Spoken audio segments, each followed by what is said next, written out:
Hi friends, മുഖത്തിന് നല്ലൊരു ഗ്ലോയും healthy ലുക്കും കിട്ടാൻ വേണ്ടി ടെർമറിക് ഓയിൽ എങ്ങനെ ഉണ്ടാക്കുന്നത് നോക്കിയാൽ. ആദ്യം നമുക്ക് കുറച്ച് മഞ്ഞൾ പറിച്ചെടുക്കാം. അങ്ങനെ 4-5 മഞ്ഞൾ പറിച്ചിട്ടുണ്ട്. നന്നായിട്ട് കഴുകിയെടുക്കാം. ഇതിൻ്റെ മണ്ണെല്ലാം പോക്കി നല്ല വൃത്തിയാക്കി കഴുകിയെടുക്കാം. പിന്നെ നമുക്ക് വേണ്ടത് നിലംപരണ്ടയാണ്. ഇപ്പോൾ എല്ലാ സ്ഥലത്തും കാണും. അത് നന്നായിട്ട് പിന്നെ വേണ്ടത് അലോവേരയാണ്. ഇത് ഞങ്ങൾ വീട്ടിൽ തന്നെ ഉണ്ടാക്കിയതാണ്. നല്ല ഫ്രഷ് ആയിട്ടുള്ള അലോവേര എടുക്കാം.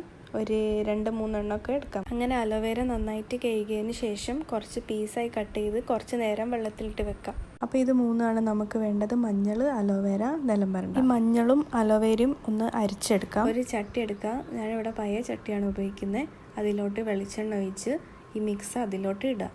ഇത് നന്നായി മിക്സ് ചെയ്തതിന് ശേഷം ഫ്ലെയിം ഓൺ ചെയ്യാം. ഇത് കുറേ നേരം മിക്സ് ചെയ്തുകൊണ്ടേ ഇരിക്കണം. കൈ എടുക്കാനേ പാടില്ല, അല്ലെങ്കിൽ കരിഞ്ഞു പോകും. ഇതിപ്പോൾ നന്നായിട്ട് തിളച്ച് വരുന്നുണ്ട്. ഒരു ബ്രൗൺ കളർ ആകുന്നവരെ ഇങ്ങനെ മിക്സ് ചെയ്തുകൊണ്ടേ ഇരിക്കണം. എന്നിട്ട് അരിപ്പയോ തുണിയോ ഉപയോഗിച്ച് നന്നായിട്ടൊന്ന് അരിച്ചെടുക്കണം. എന്നിട്ട് നല്ലൊരു ബോട്ടിലോട്ട് ആക്കി വെക്കാം. ഇതൊരു 2-3 മാസമൊക്കെ കണ്ടിന്യൂസ് ആയിട്ട് യൂസ് ചെയ്യണം. എന്നാൽ നല്ല റിസൾട്ട് ഉണ്ടാവും. അപ്പോൾ ഈ വീഡിയോ ഇഷ്ടപ്പെട്ടാൽ ലൈക്ക് ചെയ്യുക, ഷെയർ ചെയ്യുക, കമൻറ്റ് ചെയ്യുക, ചാനൽ സബ്സ്ക്രൈബും ചെയ്യണേ.